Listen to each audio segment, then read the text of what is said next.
ચડોતર કમલમ કાર્યાલય ખાતે આ પ્રદેશ પ્રમુખનું સંમેલન યોજાયું હતું। પ્રદેશ પ્રમુખ તરીકે જગદીશ વિશ્વકર્માનું પ્રથમ સંબોધન છે આ, જેમાં મા અંબાના દર્શન કરી કારકિર્દી ખેડવાનો પ્રારંભ થયો હોવાનું તેમણે ઉલ્લેખ કર્યો છે। પીએમ મોદીએ 51 શક્તિપીઠના દર્શન બનાવ્યા છે, જેમાં જગદીશ વિશ્વકર્માએ પોતાના વતનના જૂના સંસ્મરણો પણ વાગોળ્યા હતા।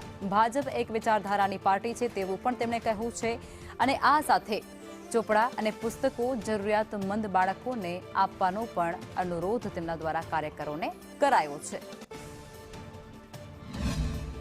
માનनीय मोदी साहेबનું જે સપનું છે કે ભારતના કારીગરના પરસેવાથી બનાવેલી બનાવટની વસ્તુ એ મિત્રો આપણે વાપરીએ। જેમ તમારી બનાવટની તમારી ખેત પેદાશની વસ્તુ તમારા પરસેવાની સુગંધ એ આપણે દેશ વિદેશમાં જાય છે, એવી જ રીતે આપણા કારીગરોના ભાઈઓ બહેનોના પરસેવાની સુગંધ એ મિત્રો આપણા ઘરમાં લઈ અને કોકનો દીવો પ્રગટાવવાનું કામ મિત્રો આપણે સૌ કરીએ।